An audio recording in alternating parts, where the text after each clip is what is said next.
Makam Sunan Pojok terletak di Kelurahan Kauman, Kecamatan Blora, Kabupaten Blora, Jawa Tengah.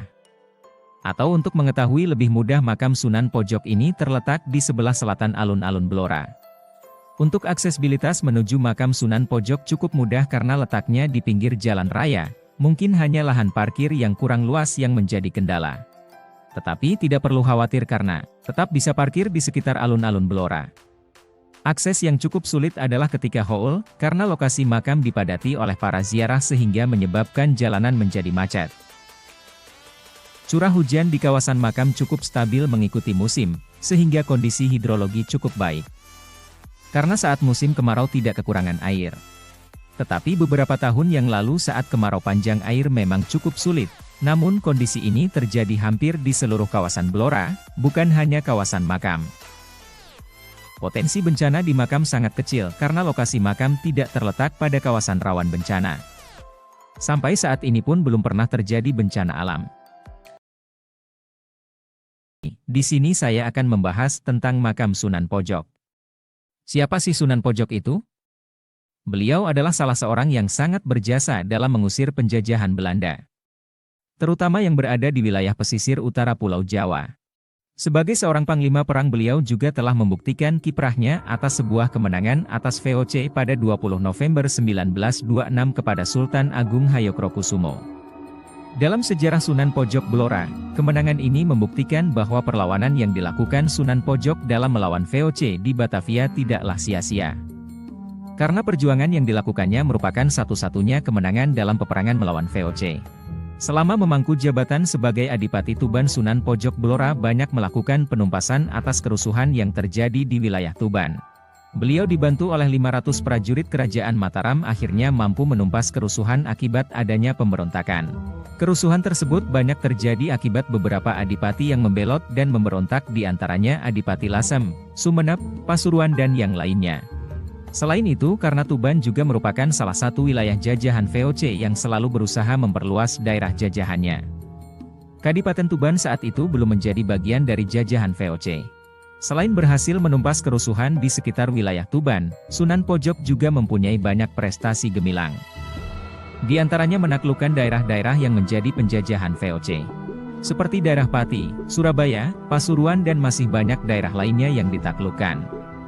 Semua daerah tersebut menjadi saksi perjalanan sejarah Sunan Pojok Blora dalam melawan penjajah. Peran beliau sangat besar dalam memajukan Blora hingga menjadi sebuah kadipaten. Hingga saat ini beliau dikenal dalam sejarah Sunan Pojok Blora sebagai seseorang yang mempunyai peranan penting dengan lahirnya Kadipaten Blora. Sekarang Kadipaten Blora ini telah menjadi Kabupaten Blora. Setelah berhasil menumpas semua kerusuhan, Sunan Pojok kembali ke Mataram untuk melaporkan keberhasilannya kepada Sultan Agung Hayokrokusumo. Setelah kepulangannya dari Mataram, beliau merasa sangat kelelahan yang mengakibatkan beliau jatuh sakit. Beliau dirawat oleh anaknya yang mempunyai sifat sama seperti beliau untuk selalu patuh dan taat terhadap perintah Sultan Agung. Sunan Pojok yang menderita sakit dan kelelahan akhirnya meninggal. Semula Sunan Pojok dimakamkan di Dusun Pojok, Desa Buluroto, Kecamatan Banjarejo, Blora. Kemudian makam beliau dipindahkan putranya yakni RM Sumodito yang diangkat sebagai Bupati Blora pertama kali oleh Sultan Hayokrokusumo, dan makamnya dipindah ke makam Gedong Blora yang saat ini berada di selatan alun-alun. Selama hidupnya, Sunan Pojok mengabdikan dirinya kepada pemerintah Kerajaan Mataram. Sunan Pojok juga terkenal welas asih. Selain sebagai panglima perang, selama di Blora beliau menyebarkan agama Islam dengan ketulusan dan kasih sayang. Oleh karena itu Sunan Pojok sangat dikenal masyarakat saat itu. Berbagai jabatan pernah diembannya, mulai panglima perang, adipati dan lainnya. Namun semua jabatan itu dilepasnya karena Sunan Pojok lebih memilih menjadi seorang pendakwah dan penyebar agama. Kondisi makam Sunan Pojok pada saat ini jauh lebih baik daripada sebelum tahun 2017. Karena pada tahun 2017 makam Sunan Pojok mendapatkan kucuran dana dari APBD Kabupaten sebesar Rp833 juta. Dan sampai sekarang makam Sunan Pojok menjadi salah satu tempat wisata religi favorit bagi para peziarah baik dari Blora maupun luar Blora. Namun pada masa pandemi sejak tahun 2020 hingga tahun 2021 membuat lalu lalang peziarah mulai berkurang semenjak pemerintah memberlakukan kebijakan penerapan pemberlakuan pembatasan kegiatan masyarakat, PPKM, hingga kebijakan yang lainnya. Untuk pengelolaan makam Sunan Pojok dikelola oleh masyarakat sekitar, dan juga ada juru kuncinya. Dan juga ada campur tangan pemerintahan terutama dalam meningkatkan kualitas wisata religi di Kabupaten Blora.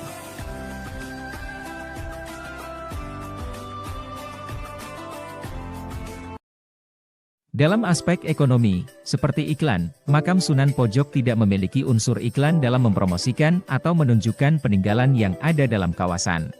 Namun meskipun begitu makam ini, tetap banyak diketahui oleh masyarakat bahkan sampai masyarakat luar Blora. Dalam bidang seni, seperti seni pertunjukan tidak dilakukan di makam tetapi di sekitaran makam, seperti alun-alun ataupun koplakan. Seni pertunjukan yang paling sering adalah barongan dan wayang kulit. Terkadang juga ada seni musik, tetapi sangat jarang, mungkin hanya ketika HUT Kabupaten Blora saja. Untuk kuliner di selatan makam ada tempat kuliner yang bernama Koplakan.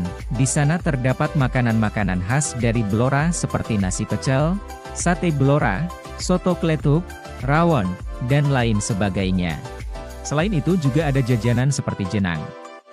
Dan di malam hari karena lokasi makam yang dekat dengan alun-alun Blora maka akan banyak makanan seperti lumpia, sempolan, siomay, kerang, dan masih banyak lagi.